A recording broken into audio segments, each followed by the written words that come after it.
हरिहंत सिद्ध सूर्य उपाध्याय साधु सर्व अर्थ के प्रकाशी मांगलिक रूपधारी है। तिनको स्वरूप जान रागते भई जो भक्ति कार्य को नवाई स्तुति को ऊंचाई है। धन्य धन्य दिन से काज सब आज भाई कर जोड़े बारे बारे वंदना हमारी है। मंगल कल्याण सुख सो हम चाहते हैं। ओ मेरी ऐसी दशा जैसी तुम्हारी है। ओ मेरी ऐसी दशा जैसी तुम्हारी है। ओ मेरी ऐसी दशा जैसी तुम्हारी है। हाँ सर, हाँ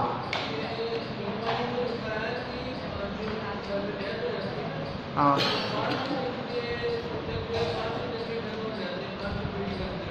हाँ हाँ क्या कहना चाह रहे हैं? सूतक हाँ हाँ हाँ हाँ हाँ तो छू सकते हैं, छू सकते हैं, छू सकते हैं। अच्छा जी, कर सकते हैं। सूतक का जो टाइम पीरियड है वो जितना जितना कहा गया है वो यदि ख़त्म हो जाता है तो उसके बाद में भगवान को स्पर्श करने में कोई बाधा नहीं है।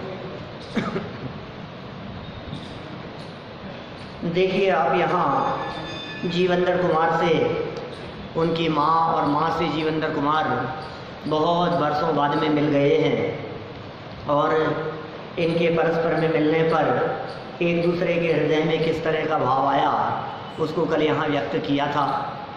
पुत्र के सामने आते ही अचानक जो प्रसन्नता का भाव हुआ वो आनंद क्षण मात्र में ही खत्म हो गया।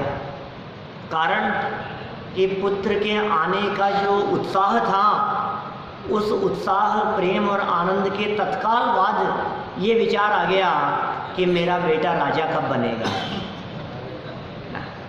राजा बेटा नहीं, बेटा राजा कब बनेगा है? क्योंकि ये तो राजा कब ऐसा दिन आएगा जब मैं इसे राज सिंहासन पर देखूंगी। माने उस आनंद के तत्काल बाद जैसे ही एक नई इच्छा उत्पन्न हुई तो वो पूर्व का आनंद जाता रहा। कल हमने बहुत विस्तार से इन सब बातों को आपके बीच में बताया था कि भाई वेद्य वेदक भाव का आपस में मिलान नहीं होता। आपकी इच्छाओं की पूर्ति संभव नहीं है। इच्छा की पूर्ति कभी किसी की होती नहीं है और कदाचित एक इच्छा की पूर्ति हो भी जावे तो नई इच्छा तत्काल खड़ी हो जाती है। इच्छा की पूर्ति के लिए किया जाने वाला पुरुषार्थ और प्रयत्न भले ही बहुत लंबे समय से चल रहा हो लेकिन उसकी पूर्ति के हो जाने के पश्चात रहने वाला जो क्षणिक सुख है वो उतना लंबा नहीं चलता है। हमने उदाहरण दिया था आपको, 6 महीने से दिन रात एक किए हों आपने जिस कार्य के लिए, अब उस कार्य के संपन्न हो जाने पर होने वाला आनंद 6 महीने नहीं चलता। 6 घड़ी भी चल जाए तो बहुत है। क्या 6 महीने से इंतजार कर रहे थे ये हो जाए ये हो जाए, दिन रात एक कर दिए आपने, एड़ी से चोटी तक का जोर लगा दिया आपने उस पद को प्राप्त करने के लिए, उस वस्तु को प्राप्त करने के लिए, वो डील फाइनल करने के लिए, कोई हासिल हो जाए हमारे को इस बात के लिए। बहुत कुछ हमने प्रयास किए और आज हो गया। अब कितनी देर चलेगा ये आनंद? खत्म बस, अब तो नहीं इच्छा। हाँ थोड़ी ना चलता है। दीपेश जी किसी ज़मीन को लेने की इच्छा हो, बोलो 1.5 साल से चल रहा हो और मन में ये आ रहा हो कि यार इस जगह पर मौके की जगह है, ये तो एक बार हो जाए, बस हो जाए। साम दाम दंड भेद से कैसे भी करके हमने उसको 6 महीने लगा दिए, हमने दिन रात एक कर दिया उसके लिए। अब मिल गई, अब आनंद क्या है? अब क्या करना है आगे? इसमें मकान बनाने हैं कि इसको बेचना है कि इसके अंदर कोई दूसरी योजना शुरू, नई बात शुरू हो गई। माने वो मिलने का आनंद जो था वो ख़त्म हो गया।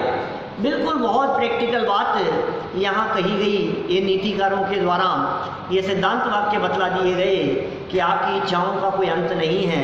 हमने आत्मानुशासन नामक ग्रंथ का एक श्लोक आपके सामने प्रस्तुत किया था।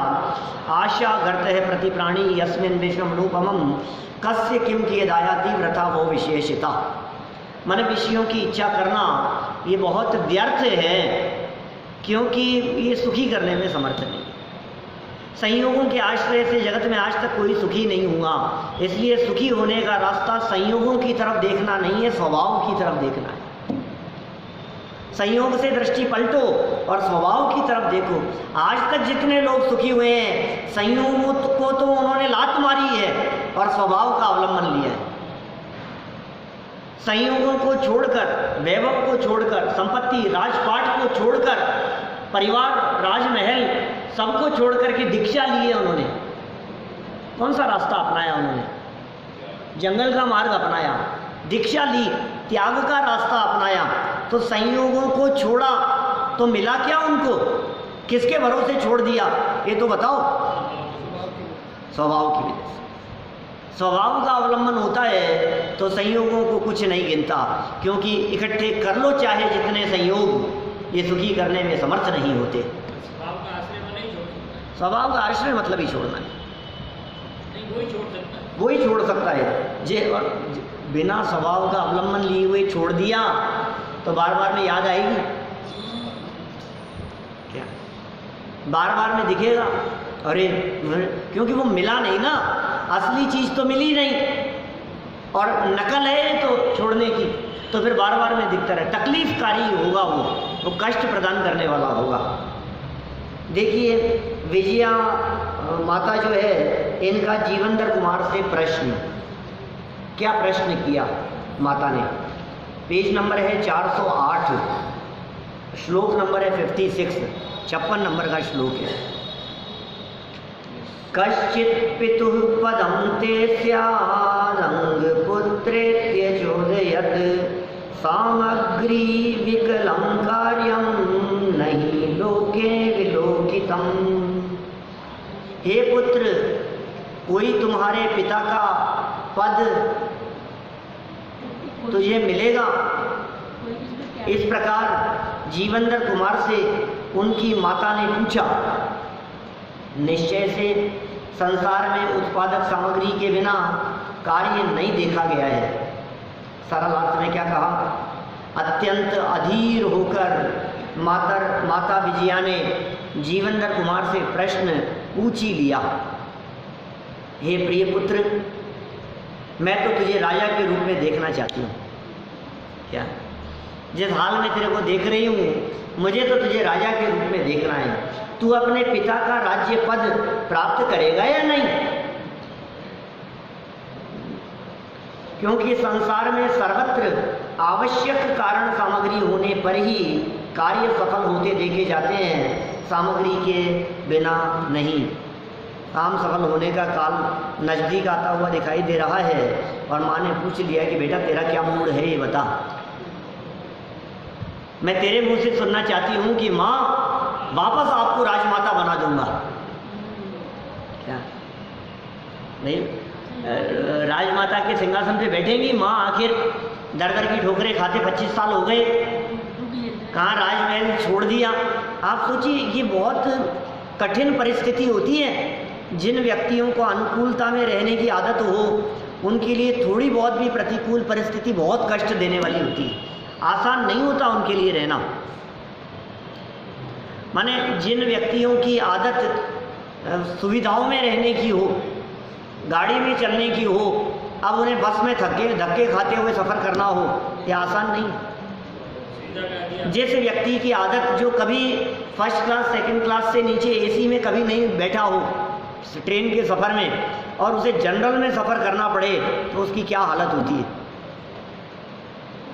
क्यों? वो और लोग करते नहीं है क्या? बहुत लोग करते हैं। मैं आपसे पूछता हूँ, आज के 70 साल पहले कितने लोग ऐसे थे जो लोग एसी में रहते थे?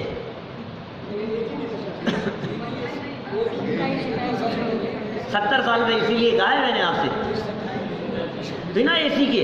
क्या बात कर रहे हो? बिना कूलर के, बिना पंखे के, क्या बिना पंखे के आप रह लो जरा, देखिए एक आध दिन 2 घंटे की लाइट कटौती हो ना क्या, और पंखा कूलर ऐसे कुछ नहीं चल रहा हो, अब देखो आप ऐसे लगता है जैसे प्राण निकल गए हमारे, कि क्यों क्या हुआ। उन लोगों के तो नहीं निकलते थे। आज मोबाइल के बिना 2 घंटे भी आपको कैसे लगते हैं बताओ। लेकिन हम लोगों की जो एज और उम्र है, जिस एज ग्रुप वाले लोग यहाँ सब बैठे हैं, सब ने अपने जीवन का एक बहुत बड़ा काल मोबाइल के बिना बिताया है। अपनी लाइफ का बहुत बड़ा हिस्सा हम लोगों ने मोबाइल के बिना बिताया है ना। क्यों साहब, कैसे रहते थे साहब आप? पेजर आया था मोदी का, है किसका था? और भी कई इस तरह की चीज़ें। मुझे तो ये बतलाइए, आज आप नहीं रह सकते हैं, आपने अपनी ज़िंदगी के अरुण जी वैसा 30 साल कैसे बिताए थे बिना मोबाइल के? 30-40 साल बोलो। और आज आपसे ये कहते मोबाइल छूट जाए ना भैया, अधूरापन सा लगता है, ये क्या हो गया, ये क्या हो गया? क्योंकि आदत इसमें रहने की हो गई। आज भी कितने ही लोग ऐसे हैं जो बिना मोबाइल के रहते हैं, उन्हें कोई दिक्कत नहीं। तो आप एक दिन बिना मोबाइल के रहो ना मास्टर साहब।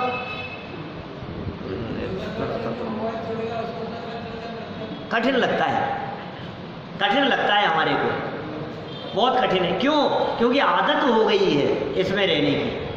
जो व्यक्ति जितनी सुविधाओं के बीच में रहने लगता है, जितनी सुविधाओं के बीच में, अब उसे उनसे हटना उतना ही ज़्यादा कष्टदायक लगता है।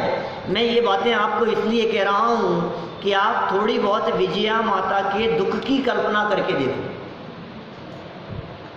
राजमहल में रहने वाली राजा सत्येंद्र की पत्नी और आज कहाँ रह रही है? जहाँ खाने को नहीं है। आज किस परिस्थिति में रह रही है? अरे जेवर तो छोड़ो, क्या कपड़े बदलने के लिए व्यवस्था नहीं है, कपड़े की जोड़ी दूसरी नहीं है उसके पास में। कौन देगा कपड़े? सूटकेस लाई होगी रख करके, अरे जमा करके, कुछ भी नहीं है। किन हालातों में वहां से निकले थे, और पुत्र जन्म होते ही पुत्र का वियोग, और क्या हालत, कौन संभाले उस जंगल में? रोटी खिलाने वाला नहीं, पानी के लिए पूछने वाला कोई नहीं। तबीयत खराब हो जाए तो पड़े रहो बिस्तरों में, न कोई दवाई देने वाला, न कोई पानी पिलाने वाला, भूखों पड़े रहो आप। कौन संभाले उस जंगल में अकेले? ऐसे कष्ट 25 साल से भुगते हैं।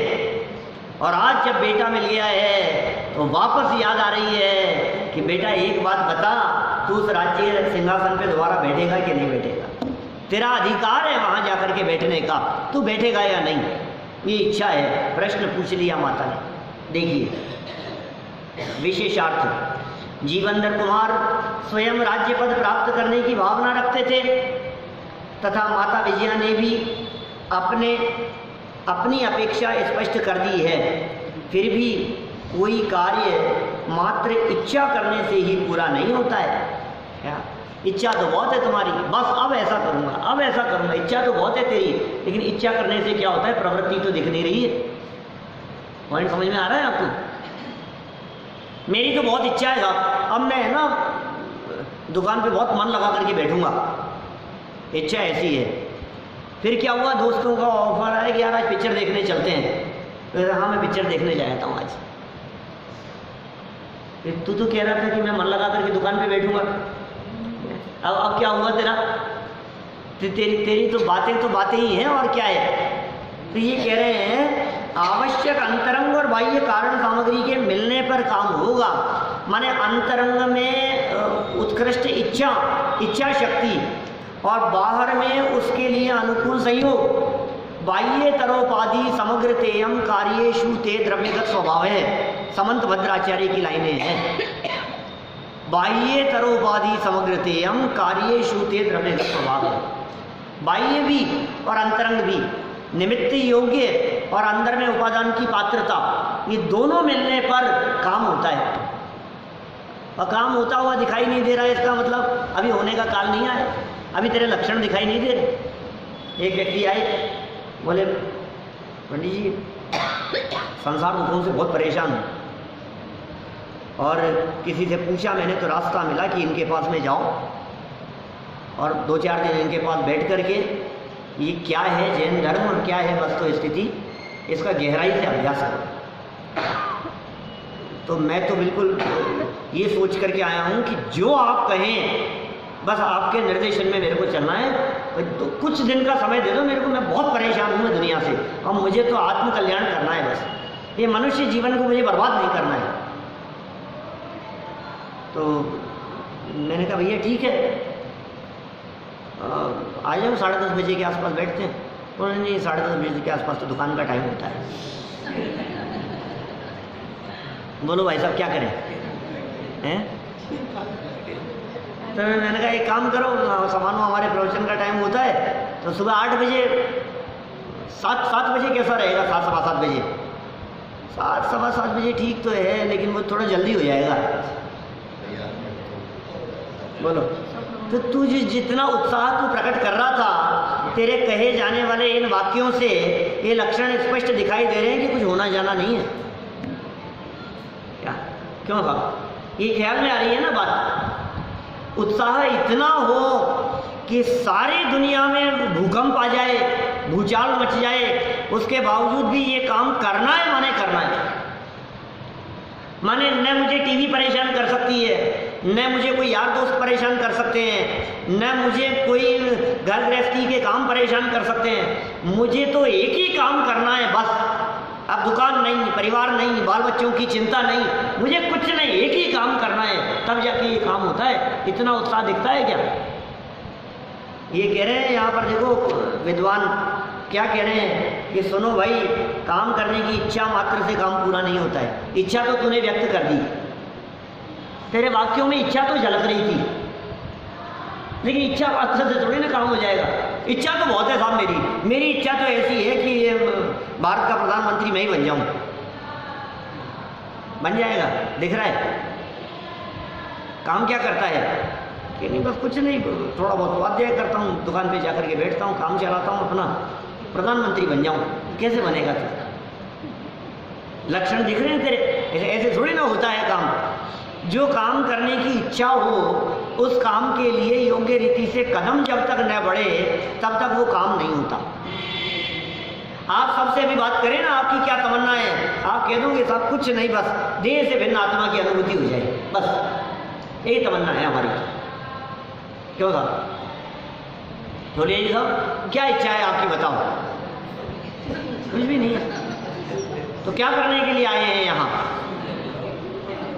बस ठीक है, कुछ सुना दो तो सुन लेंगे, नहीं सुनाओ तो नहीं, जब छोड़ोगे तब छूट जाएंगे। बैठे हैं यहाँ क्या है? इसलिए क्या क्या सोच करके बतलाओ आप, आपके जीवन का कुछ लक्ष्य है क्या? आपने कुछ उद्देश्य नक्की किया है कि मुझे ये काम करना है? और जो काम करने की आप कहते हो, बोलो कौन सी गति में जाना है?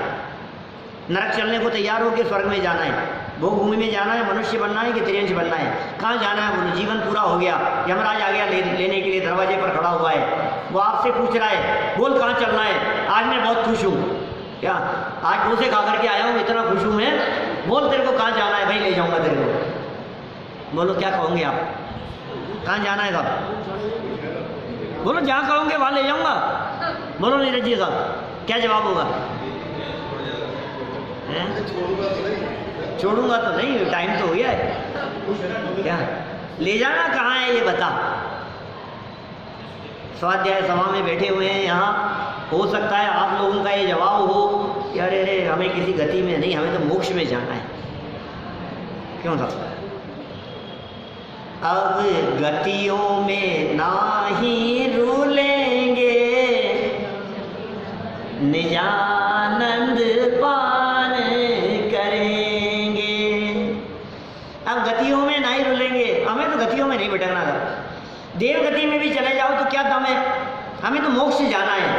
क्या अच्छा, बातें तो बहुत बड़ी बड़ी कर रहे हो, क्या काम क्या कर रहे हो, तैयारी क्या चल रही है तुम्हारी? मोक्ष जाने के हिसाब से तुम्हारी क्या तैयारी है? अकेले इच्छा करने मात्र से काम नहीं होता, ये बात कह रहे हैं यहाँ।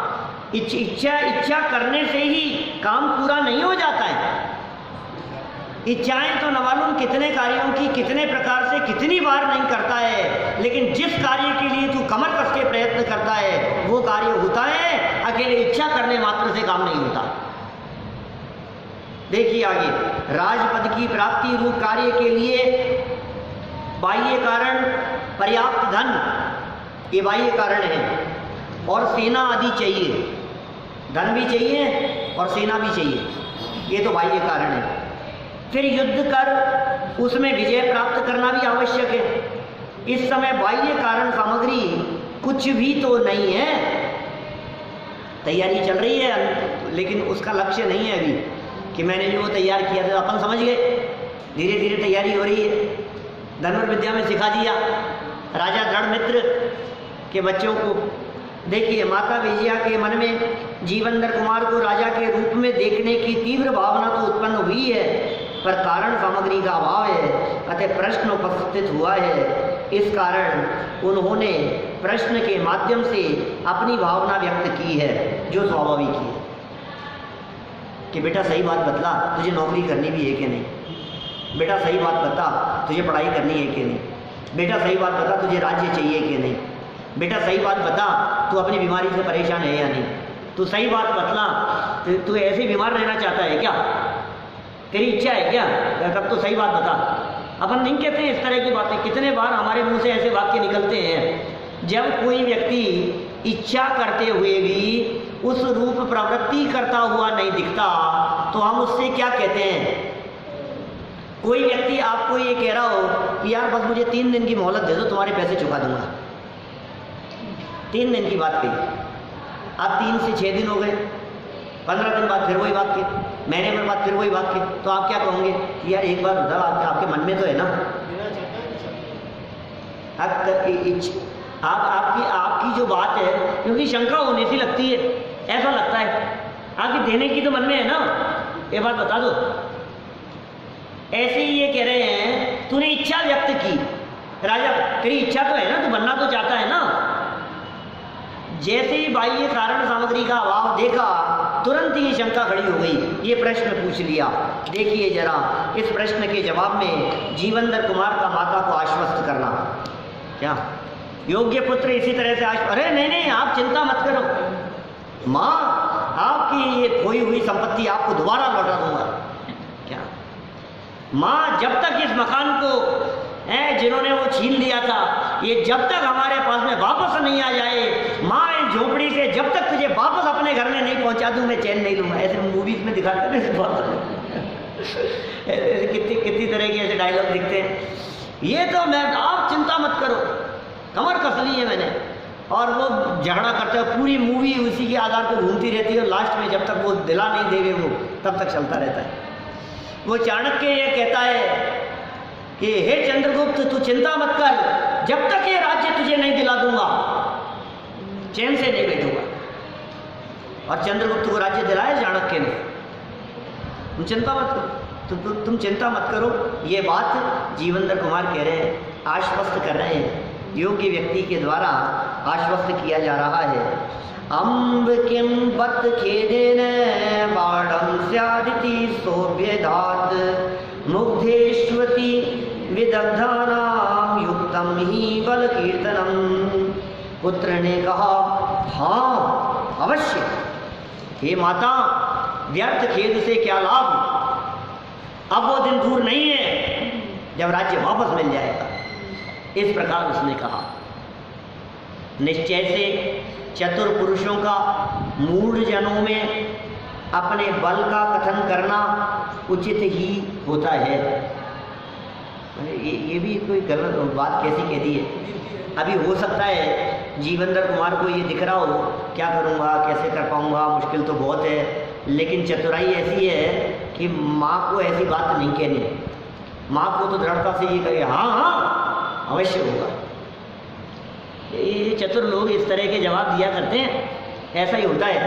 देखिए सरलार्थ, हे मातेश्वरी, मैं अवश्य ही राज्य पद प्राप्त करूंगा, आप चिंता मत कीजिए, व्यर्थ शोक करने से क्या लाभ। इस प्रकार जीवेंद्र कुमार ने माता के प्रश्न का उत्तर दिया। नीतिकारों का भी यही कहना है कि बुद्धिमानों को चाहिए कि भोले मनुष्यों को समझाने के लिए उनके समक्ष अपने बल आदि गुणों की अवश्य प्रशंसा करें। ये मालूम है आपको, ये जो बात है ये अभी दादा ने शिविर में कही थी। ये प्रशंसा करना योग्य है, आत्म प्रशंसा के लिए कह रहे हैं। अपने बल की, अपनी योग्यता की, अपने सामर्थ्य की प्रशंसा करे भोले लोगों के सामने। कोई ये सब आत्म प्रशंसा कर रहे हो, आपको शर्म नहीं आती? अपने आप की प्रशंसा कर रहे हो। मैं नहीं कह रहा हूँ, वादीप सिंह आचार्य कह रहे हैं। कभी कभी परिस्थितियां ऐसी होती है जब जरूरी हो जाता है अपने आप के बारे में बताना। सामने वाले को पता ही नहीं है कुछ भी, वो समझता ही नहीं है। ये बात कही थी अभी दादा ने शिविर में बहुत, और जीवेंद्र कुमार ये क्षत्र चूड़ामणि ग्रंथ का हवाला देते हुए उन्होंने बात कही थी। क्या नाम भी लिया था इसका? तो मैं सोच रहा था अभी तक तो आई नहीं ये नीति, आ गई आज। कैसा क्या वाक्य देखो, बुद्धिमानों को चाहिए, चाहिए कह रहे हैं, ऐसा होना चाहिए भैया। सामने वाला यदि व्यक्ति आपको कमजोर समझ रहा हो, ऐसा समझ रहा हो कि ये क्या है, कुछ नहीं है, तो उसे कभी कभी टेलर दिखा देना चाहिए। कह रहे हैं यहाँ पे, नहीं तो वो कुछ समझता ही नहीं है आपको, तो उसको समझा दो कि हम कौन है। ऐसा ये नीतिकार कह रहे हैं। नहीं तो यदि तुमने नहीं समझाया तो समझ लेना फिर वो तुम्हें कमजोर ही समझता रहेगा। तुम हमेशा हमेशा कमजोर बन करके रहने की जरूरत नहीं है। कभी कभी ये बात प्रदर्शित कर देनी चाहिए कि मैं कमजोर नहीं हूँ, ये समझ लेना। तुम कौन से धोखे में हो? मैं तुम्हारे निर्देशन में चल रहा हूँ, मैं तुम्हारी आज्ञा मान रहा हूँ, मेरे भोलेपन का तुम गलत फायदा मत उठाना, मैं कमजोर नहीं हूँ। मैं ये बात बता देनी चाहिए कभी। ये बात यार कह रहे हैं, क्या कहे, एक एक वाक्य कितना जबरदस्त होता है, कहाँ कहाँ से बातें लेकर के आते हैं। नहीं तो जगत में यही चलता है, सारे जगत में यही नीति चलती है, आत्म प्रशंसा योग्य नहीं है। क्या सारे जगत में यही कहा जाता है, आत्म प्रशंसा योग्य नहीं है। अपने आप के बारे में कुछ मत कहो, अपने आप के बारे में कुछ मत कहो। ये कह रहे हैं कभी ऐसा अवसर हो तो अपने आप के बारे में प्रशंसा भी करना चाहिए, ऐसा कहते हैं। बुद्धिमानों को चाहिए, क्या चाहिए बुद्धिमानों को? ऊपर लिखा है ऐसा, मुग्धेषु बल कीर्तनम युक्तम स्यात् अति विदग्धा नाम ही, ऐसा कह दिए। बुद्धिमानों को चाहिए कि भोले मनुष्यों को समझाने के लिए उनके समक्ष अपने बल, शौर्य, ऐश्वर्य, संपदा, सामर्थ्य, शक्ति, पावर, बल आदि शब्द का प्रयोग किया, बल आदि गुणों की अवश्य प्रशंसा करे, ये चाहिए। देखिए आप विशेषार्थ में क्या कहते हैं, मैं अपने पिता का राज्य पद प्राप्त करके ही रहूंगा। क्या? मैं अपने पिता का राज्य प्राप्त करके ही रहूंगा। मैं दुष्ट काष्ठांगार को अल्प समय में ही पराजित कर दूंगा। मुझे अपने मित्रों का बहुत बड़ा आधार है, धन संपत्ति की भी कोई कमी नहीं है। मैं शीघ्र ही अच्छी सेना तैयार करके काष्ठांगार पर विजय प्राप्त करूंगा। आप थोड़े ही समय में मुझे राजा के रूप में देखेंगी और अपने आप को राजमाता के रूप में। आप चिंताएं छोड़ दीजिए, क्या आप चिंताएं छोड़ दीजिए, अब समय आ गया है। क्या अब जो है आप चिंता मत करो, अब समय आ गया है। अब नहीं, बस बहुत हुआ इंतजार। क्या अब इंतजार की घड़ियां पूरी हुई, अब नहीं, अब बहुत हो गया है, ये सब होगा। मैंने इसके पहले भी अनेक युद्ध किए हैं। देखो क्या कह रहे हैं, अरे बेटा मान लो माँ को ये चिंता हो, बेटा तू कैसे युद्ध करेगा, है क्या होगा, तू तो अकेला है। तो माँ मैं तुम्हें बताना चाहता हूँ कि मैंने पहले भी बहुत युद्ध किए हैं। 25 साल में आज पहली बार मिला हूँ, मैं बता तो दूँ अपने क्या क्या कारनामे तो खैर अच्छा शब्द नहीं है मैंने कितने युद्ध लड़े हैं, अपनी बात बतला रहे हैं। मैंने इसके पहले भी अनेक युद्ध किए हैं और उनमें अपने पराक्रम से विजयश्री प्राप्त की है। कितने पीछे घटनाएं आई थी ना इस तरह की, ऐसा हो गया, उसको छुड़ा दिया, वहाँ युद्ध किए ऐसे। तो मैंने अनेक प्रकार की युद्ध कलाओं में, मैं अनेक प्रकार की युद्ध कलाओं में पारंगत हूँ। मेरे सामने बड़े बड़े योद्धा भी नतमस्तक हो चुके हैं। जीवेंद्र कुमार कह रहे हैं, तो समझता क्या है अपने आप को, क्या कह रहा है तू?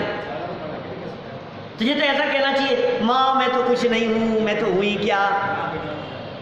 ऐसा नहीं। देखो आप, मेरे सामने बड़े बड़े योद्धा भी नतमस्तक हो चुके हैं। अनेक लोगों ने तो मेरा नाम सुनते ही पराजय स्वीकार कर दी है। लो, मैं अनेक प्रकार की मंत्र विद्याओं में भी सिद्धहस्त हूँ। ये कितनी बातें कह रहा है यार अपने आप के बारे में। उनका प्रयोग भी मैंने अनेक बार किया है, मंत्र विद्या का अनेक बार प्रयोग किया है। मंत्र विद्याओं में सिद्धहस्त हूँ, मुझे वो विद्याएं ऐसे हासिल है। सिद्धहस्त माने जानते हैं आप? ऐसे हैं बिल्कुल हाथ पे रखी हुई चीज के समान सिद्ध है वो मंत्र सिद्ध करना नहीं पड़ेगा, वो सिद्ध है, मेरे हाथ में है। चाहूँ जो मंत्र के प्रभाव से कर सकता हूँ। मैं कितने युद्ध किए हैं, बड़े बड़े योद्धा मेरा नाम सुनते ही पराजय महसूस करते हैं, घुटने टेक देते हैं मेरे सामने। अतः आप किसी प्रकार की कोई चिंता मत कीजिए। अपने गुणों का वर्णन स्वयं अपने मुंह से करना उचित नहीं है। क्या अपने गुणों का वर्णन अपने आप की तारीफ कर रहा है, तारीफ के पुल बांधे जा रहे हैं। कहते हैं अपने मुंह मियाँ मिट्ठू होना। क्या ये कहावत जो है ना, ऐसी मुहावरा है। हाँ, आत्मनिंदा अधोगति का कारण है, नीच गोत्र कर्म का कारण कहा है। पर आत्मनिंदा प्रशंसे सद्गुणोच्चादनो भावने चे नीचेर गोत्रस्य। उमा स्वामी आचार्य तत्वार सूत्र का सूत्र है। पर आत्मनिंदा प्रशंसा सद्गुणोच्चादनो भावने चे नीचेर गोत्रस्य। ये नीच गोत्र कर्म के आश्रम का कारण है। तो ये कह रहे हैं अपने गुणों का वर्णन स्वयं अपने मुंह से करना उचित नहीं है। यह बात जीवेंद्र कुमार भी अच्छी तरह से जानते हैं, ऐसा थोड़ी ना कि जानता नहीं है। लेकिन अभी समय दूसरा है। क्या अभी तो बात बता देने में ही समझदारी है। क्या सामने वाले को दिखा देने का समय आ गया है या अवसर आ गया है बता देने का। पर अपनी अधीर तथा भोली माँ को सांत्वना देने, आश्वस्त करने और समझाने का अन्य कोई साधन नहीं था। अतः अपने पराक्रम का वर्णन कर माता को आश्वस्त किया है। होता है कभी ऐसा, माने कुल मिलाकर के नीतिकारों ने यहाँ किंतु परंतु लगा करके उस बात को थोड़ा सा बदल दिया कि सुनो, यद्यपि आत्म प्रशंसा योग्य नहीं है, यह बात तो अपने दिमाग में सदा काल रखना, और ऐसा न हो कि तुम जहाँ देखो वहाँ अपनी अपनी प्रशंसा करते रहो। ये तो बिल्कुल योग्य नहीं है। आत्म प्रशंसा करना शोभा नहीं देता है। लेकिन एक बात ध्यान रखना, आत्म प्रशंसा न करना श्रेष्ठ है। इसके भरोसे तुम सदा काल ही लोगों के सामने दीन बने रहो, ये भी उचित नहीं है। क्या साहब, जब कभी मौका लगे, प्रसंग हो, अवसर हो और आपको लगता हो कि इस प्रसंग में इनको ये बात बता देना जरूरी है, तो वो बात बता भी देनी चाहिए। ठीक है ना? देखिए, उत्तर से उत्पन्न हुई माता की मनोदशा, बात क्या कह रहे हैं? उत्तर से उत्पन्न हुई माता की मनोदशा। पुत्र वाक्येन हस्तस्थाम मेने माता च मेदिनीम मुग्धा श्रुत विनिश्चया नहीं युक्ति वितर्किण है। क्या बहुत सुंदर सुंदर बातें यहाँ कही जा रही है। मुझे ऐसे कई प्रसंग दिमाग में घूम रहे हैं, इस तरह की जो पीछे कही है ना आत्म प्रशंसा जैसी बात, इस तरह के बहुत सारे प्रसंग दिमाग में घूम रहे हैं। मैंने कभी ऐसी परिस्थितियां हो जाती है सामने वाले को पता ही नहीं कि आप हो कौन। एक बहुत प्रसंग जो है सामने घटा था ऐसा, भट्टारक जी थे, अमेरिका की बात है, बहुत बड़ा कन्वेंशन चल रहा था और बहुत हजारों लोग थे और उन्हें ऐसे समझाया जा रहा था कि हाँ ठीक है, ये क्या है। तो उन्होंने भरी सभा में ये कह दिया, सुनो तुम समझते क्या हो, तुम जो समझ रहे हो ना कि ये थोड़ी बहुत व्यवस्थाएं, अभी यदि हम चाहें ना तो तुम्हारे पूरे नगर को खरीद करके रख दे, ऐसी स्थिति है हमारी वहाँ। तुमने समझ क्या रखा है हमारे को?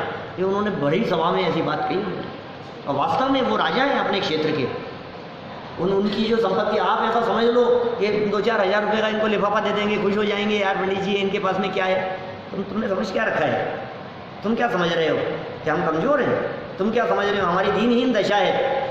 हमारे पास में इतना वैभव है, इतना वैभव, इतनी संपत्ति, इतना सोना, इतना गोल्ड है हमारे पास में कि तुम्हारे इस पूरे डिट्रॉइट नगर को बेच खरीद सकते हैं हम। इतनी है हमारे पास में स्थिति। कमज़ोर मत समझना। तो ऐसे कभी ऐसा मौका लगता है ना ऐसा, तो बात ऐसी कह दी जाती है।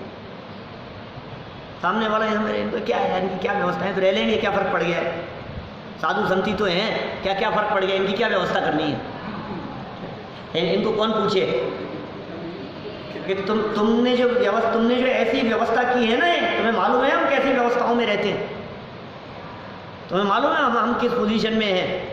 बोलो आज किसी बड़े संपन्न व्यक्ति को कोई राजा हो, राजा महाराजा जैसा हो, और दूसरी जगह पर जाए और कोई व्यक्ति उसे साधारण सा व्यक्ति समझ करके ट्रीट करे, तो वो क्या कहेगा? बताना ही चाहिए ऐसी बात।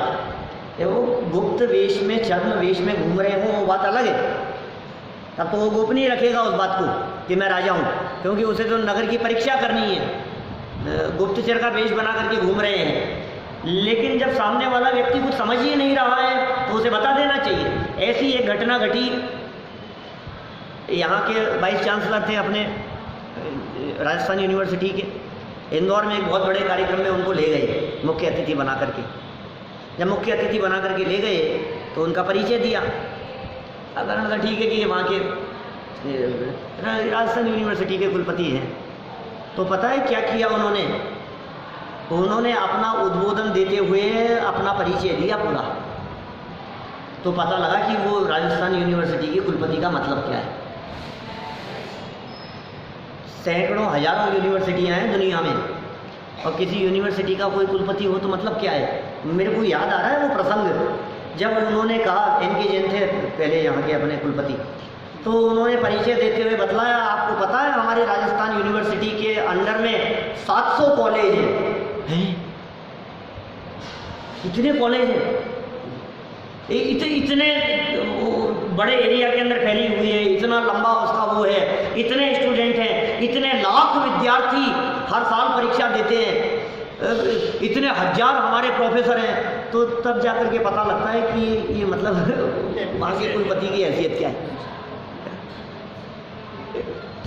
4 मंजिल की एक बिल्डिंग बना करके यूनिवर्सिटी खोल दी और उसका कुलपति बन गया। वो कुलपति जैसा नहीं है। हजारों लोग अंडर में काम करते हैं, वो कुलपति हैं।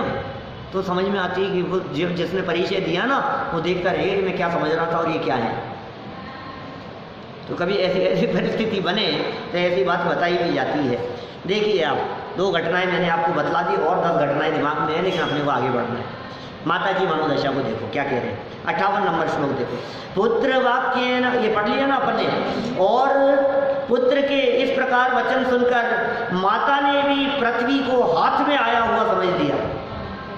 तो समझ लिया कि अब आपको चिंता नहीं, तो मैं तो बस धन्य हो गई। मैं तो ये बात सुनते ही, निश्चय से मूढ़ पुरुष किसी भी विषय का निश्चय केवल सुनने से ही करते हैं। अब ये मूढ़ पुरुषों की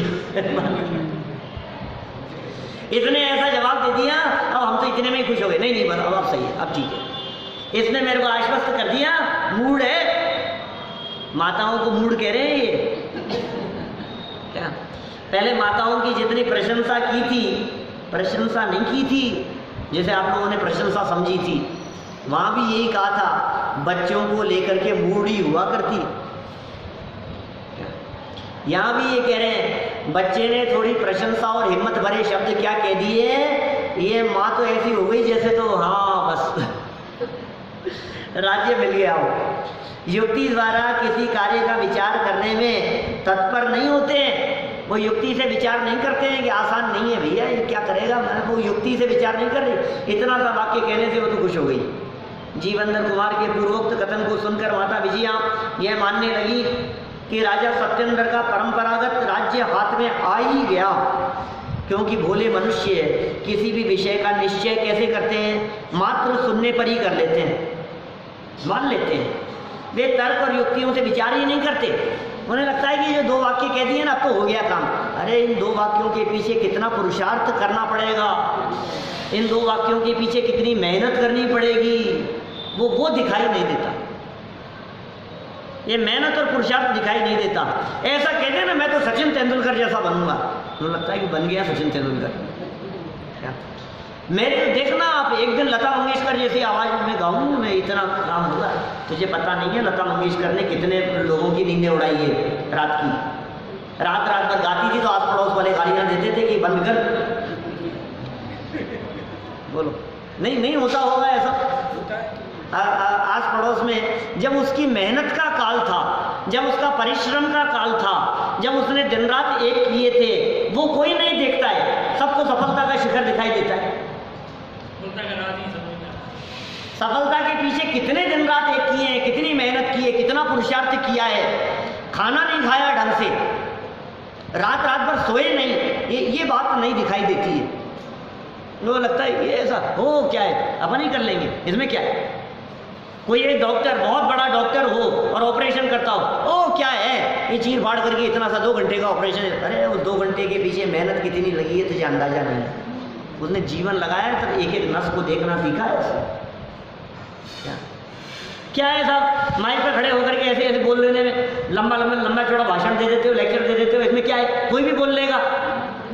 ये तुम्हें पता नहीं है उसके लिए कितना परिश्रम पूर्व में किया गया है, तब जा करके बात होती है।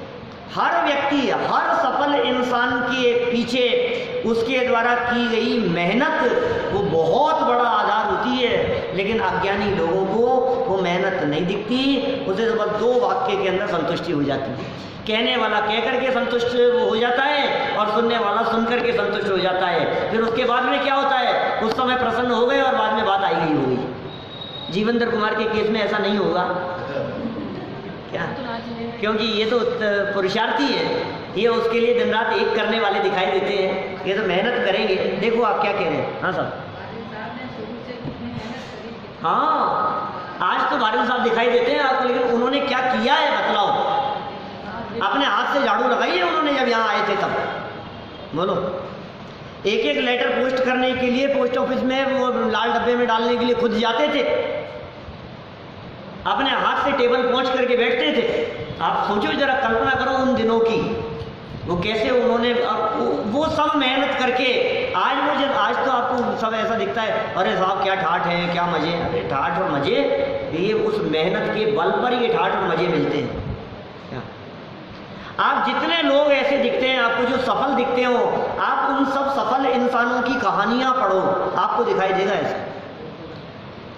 आप पढ़ो बिल गेट्स की कहानी, आप पढ़ो आप ये अंबानी बंधुओं की कथा, किन परिस्थितियों में थे, इनके पिता ने, धीरू भाई ने किन परिस्थितियों में इनको पाल पोस करके बड़ा किया। आप पढ़ो, हर व्यक्ति के पीछे आपको ऐसी बातें दिखाई देगी। ये जो आती है ना बेबियोग्राफी जो आती है, जितने भी सफल पुरुषों की, आप देखो उनकी कथा में सब में ये दिखेगा आपको कि उन्होंने ऐसा किया, उन्होंने इस तरह का जो बनाते हैं ना, जिनकी मूवी इस तरह की बन करके सामने आती है, पिक्चर बना करके, वीडियो बायोग्राफी जैसी। हाँ, कितना स्ट्रगल, कितना झेलना पड़ता है, ऐसे ही नहीं मिलता है भाई साहब। पत्थर खाने पड़ते हैं क्या पेड़ को, समझ लो आप, तब जाकर के फल मिलते हैं। ये पत्थरों की चोट के बिना नहीं मिलते। माने बहुत तरह के, ये पृथ्वी को कोई खोदता है, कोई कैसा करता है, दुनिया क्या कहेगी, लोग बुरा भला कहेंगे, लोग तुम्हें नीचे गिराने के लिए टांग खींचेंगे, तुम्हें अपमानित करने के लिए तुम्हारे ऊपर झूठे इल्जाम लगाएंगे, तुम्हारे बारे में उल्टी सीधी बातें करेंगे, कुछ ना कुछ चलाते रहेंगे ऐसा। आप देखो बेचारे की, इसकी राहुल गांधी की क्या हालत कर रखी है। जहाँ देखो वो पप्पू ही दिखता है आपको। ऐसा नहीं है कि वो ऐसा हो, लेकिन उसके बारे में इतनी बुराई है उसके बारे में कि एक आम आदमी के दिमाग में उसकी छवि ऐसी बन गई, ये तो लल्लू लाल है, कुछ बहुत सहनशील है। क्या हर आदमी उसके बारे में कुछ भी जहाँ देखो वहाँ ये क्या है, ये क्या है, अरे तू भाई साहब तू प्रधानमंत्री का बेटा है, उसकी दादी प्रधानमंत्री थी, उसके नाना प्रधानमंत्री थे, उसके पिता प्रधानमंत्री रहे हैं, वो उस लाइन में खड़ा हुआ है, देश की राजनीति चला रहा है, तो ऐसे साधारण नहीं है। और देखो आप बहुत डेवलपमेंट हुआ है उसमें, यहाँ परिवर्तन तो बहुत हुआ है। आज मैं सुनता हूँ लोगों से, देखते हैं तो वो पहले जैसा नहीं है। वो हो सकता है उसे दुनियादारी की इतनी खबर नहीं हो, लेकिन उसके बावजूद भी कितना झेलना पड़ता है, मैं ये बात कह रहा हूँ। मोदी को कम झेलना पड़ा क्या? अमेरिका वालों ने मुख्यमंत्री होते हुए उसे वीजा नहीं दिया। बोलो अमेरिका वालों ने, मुख्यमंत्री था गुजरात का, अमेरिका वालों ने वीजा नहीं दिया। कई बार एप्लीकेशन लगाई, नहीं रिजेक्ट कर दिया, नहीं बुलाई, हमारे देश में आ नहीं सकता, होगा मुख्यमंत्री कहीं का, तो क्या क्या बेइज्जती महसूस होती होगी बताओ। बोलो ऐसी हालत है, आपको ऐसे लगता है मैं मुख्यमंत्री की अप्रोच लगा करके वीजा करा लूंगा अपना, तो मुख्यमंत्री की अप्रोच लगाएगा मुख्यमंत्री का खुद का नहीं होता है। तो तू ये कह रहा है मैं पार्श्वनाथ भगवान के सामने एप्लीकेशन लगाई है मैंने, हे पार्श्वनाथ भगवान आप मेरे संकट दूर कर दोगे, और वो पार्श्वनाथ भगवान सामने से उतर करके आएगी, सुन मेरे ऊपर ही जब पत्थर बरसा रहा था ना कमट जब मेरे माथे पर पत्थर बरसा रहा था तो मैं भी शांति से बैठ गया था। तो जिन पार्श्वनाथ भगवान की भक्ति करके ये समझ रहा है कि वो बचाने के लिए आ जाएंगे, सुनो तो सही, क्या प्रथमानुयोग उठा करके देखो, रामचंद्र जी का इतिहास उठा करके देखो, कौरवों पांडवों का इतिहास उठा करके देखो, श्री कृष्ण जी का इतिहास उठा करके देखो, जंगल में जेल में जन्म हुआ एक एक व्यक्ति को, जीवनधर कुमार का इतिहास उठा करके देखो, हर व्यक्ति आपको कदम कदम पे ऐसा दिखाई देगा। मुझे ऐसा लगता है प्रथमानुयोग जन सामान्य के हृदय में कितना उत्साह भरता है, कितने पुरुषार्थ की प्रेरणा देता है कि देखो इनको तो तुम्हारे जिए कौन दुख है, तुम्हारे जीव को काय का संकट है ये बतलाओ। अरे साहब ऐसा डांट दिया उन्होंने मेरे को, डांट ही दिया ना, रामचंद्र जी ने तो जंगल में छुड़ा दिया था, तुम्हें तो डांटा ही है, तुम्हें पलट करके जवाब ही दिया है जो तुम्हें बर्दाश्त नहीं हो रहा है। तुम देखो उन लोगों के जीवन की घटनाएं तो तुम्हारे को पता लगेगा कितनी हिम्मत चाहिए, कितना धैर्य चाहिए, कितनी शांति होनी चाहिए। ये सीखो उन महापुरुषों से, ये प्रेरणा दे रहे हैं यहाँ पर। जीवनधर कुमार ने ये सारी बातें बतलाई, और माँ ने भी क्या किया, ये माँ की बात कह दी इन्होंने, मूढ़ व्यक्ति कह करके माँ के बारे में कह दिया, कोई बात नहीं, सुन लेते हैं, मान लेते हैं, तर्क युक्ति किए बिना ही विचार नहीं करते हैं, हाँ बेटा कह रहा है तो मान लिया। चलो आगे पढ़ ले में अपन, समय तो हो गया है, 2-3 मिनट ज़्यादा ही हो गए हैं, पढ़ देता हूँ लेकिन विशेषार्थ नया श्लोक पढ़ेंगे कल। तर्क और युक्ति तो जागृत ज्ञान का कार्य है, जहाँ रागादि कषाय भावों की मुख्यता हो वहाँ ज्ञान गौण हो जाता है, राग में अंधा हो जाता है, अरे मेरा राजा बेटा राग में अंधा हो जाता है, ज्ञान गौण हो जाता है, वहाँ सारा ज्ञान ताक में धर दिया जाता है, हाँ मोह में राग में अंधा हो जाता है। माता विजया के मन में तो पुत्र जीवनधर कुमार को राजपद मिले ही मिले, यह कषाय भाव मुख्यता से चल रहा है, जिसके कारण उनका ज्ञान भी शिथिल हो गया था। अतः तर्क और युक्तियों का अवकाश ही कैसे रहता। उन्हें अपनी भावनाओं के अनुरूप जीवनधर कुमार ने जो कहा वही सत्य लगता था, अतः वह राज्य अपने हाथ में ही आ गया ऐसा मानने लगी, और ऐसा मानते हुए पुत्र को कुछ मार्गदर्शन किया। वो क्या मार्गदर्शन दिया, शायद ये नीतिकार अपने को भी कुछ मार्गदर्शन करेंगे, कल यथा समय उपस्थित होंगे हम इस मार्गदर्शन को सुनने के लिए।